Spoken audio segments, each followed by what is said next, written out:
Welcome to this week's edition of World Crisis Radio. This is Webster Tarpley reporting from Washington, D.C., and inviting you, as always, to keep up with me hour to hour on Twitter, Webster G. Tarpley, all one word, Webster G. Tarpley at Twitter. A growing number of people interested in these very brief Twitter bulletins. The big story today, the 11th of February, 2011, a massive CIA mobilization, a massive CIA campaign has finally ousted Hosni Mubarak from power in Egypt. The CIA has finally driven Mubarak from power after more than 2 weeks of resistance and a very embarrassing series of events in the last 36 hours or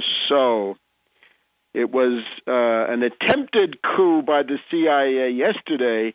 Today, the U.S. has finally delivered a military coup against Obama.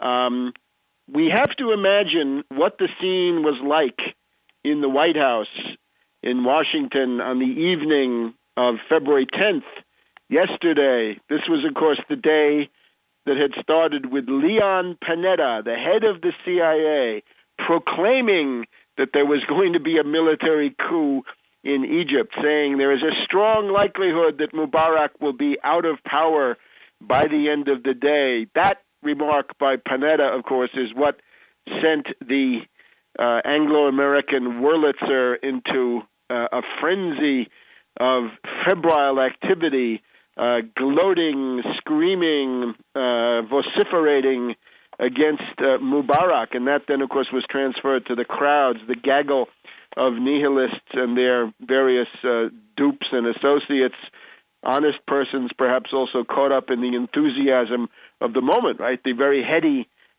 sensation of being part of a mob, always of interest, especially to young people. The report from Panetta was that Mubarak would be gone by the end of the day. So Mubarak had gone way out on a limb, and he was joined there by Obama in Michigan. Obama then said, "One thing is certain, we are seeing history unfolding before our eyes." The usual pretentious, incompetent, blasé remark of this dilettante in the White House, this amateur and bungler of strategic matters. But it didn't happen.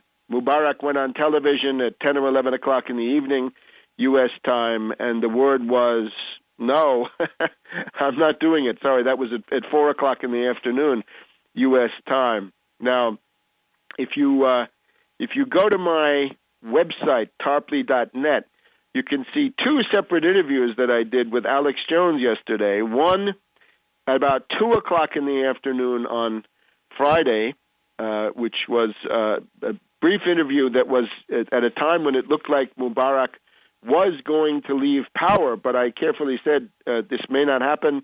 This may be bluster and bluff coming from the U.S. And then a second interview at 3 o'clock, which starts off with the idea there may be a counter coup in process.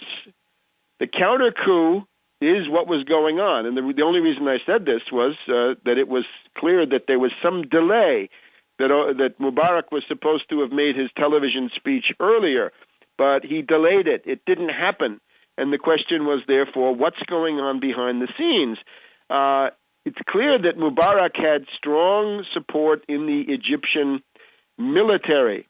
And indeed, this morning, the Egyptian military forces put out a formal communique saying that they supported the idea of a Mubarak transition, that Mubarak should stay in power until his successor is elected in the presidential elections in September, and therefore he should stay. He should not be forced to resign. So up until the middle of the morning today, U.S. time, Eastern time, it looked like the military support for Mubarak was holding firm, which was a remarkable achievement all in all, given the various means of intimidation, bribery, disorientation that the U.S.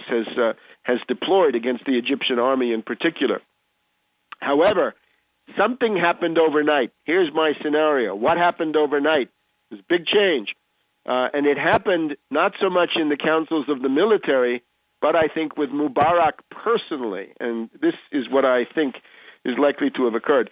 We can imagine Obama chewing the carpet in the White House, foaming at the mouth, falling down on the floor, beating his hands on the rug in the White House, and chewing the carpet in the manner of a well-known former Central European dictator who was known for chewing the carpet. And, of course, rage against Panetta, the bungler, the idiot, the ne'er-do-well, and similarly against the director of national intelligence, a nonentity, and so on down the line. You could see this also reflected on the television coverage. David Gergen, the Dickensian hypocrite, who obviously tries to be connected to every White House. If he can't work there, he tries to be somehow connected to them.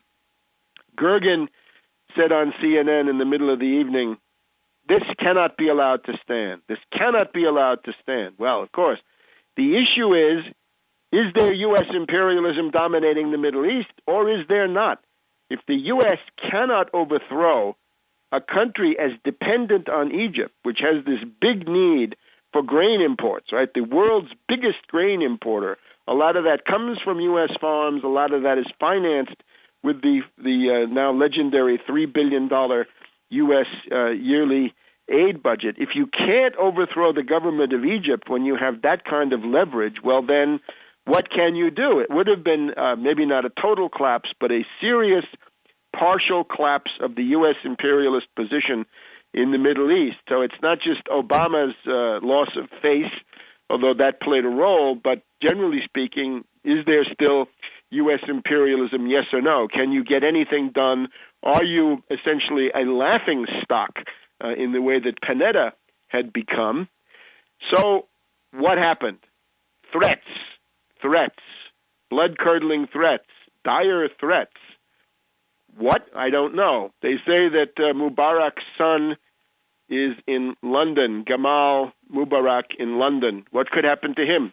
Could he be arrested? Could he have an accident? Could he be found hanging under the Blackfriars Bridge and have that then be judged a suicide, as that was done to a fugitive Italian banker some years ago? Other people in Mubarak's family? I don't know. Mubarak had a lot of physical courage himself, but when it comes to the family, wives, children, grandchildren, and so forth, maybe that courage failed him. This is all pure speculation. And also other threats, the immediate cutoff of all food deliveries to Egypt, the descent of the country into total chaos. So it's clear that some series of threats and enticements, but I think mainly threats, to Mubarak personally and to Egypt in general, but delivered to Mubarak himself. It would be interesting to see who had contact with Mubarak overnight. Did somebody call him? Who was it? Who in the U.S. government? Was it a cutout? Was it a back-channel way of accessing him? Were the threats delivered to Ibrahim Kamal, who then had to forward them to Mubarak as part of his loyalty to his long-term friend and the president? Any of these scenarios, we'll be looking for this in the coming days. What was done overnight to completely reverse the situation so that we had, on the morning of Friday, the 11th of February, the Army statement saying, we support Mubarak's plan to stay in office until September, and then immediately after that, an announcement is expected from the president, and then it was the vice president coming forward and saying he has quit. At this point, we assume he has quit. Actually, we don't even know that. But that seems, since this is now several hours ago, it looks like he has. Back in a minute on World Crisis Radio.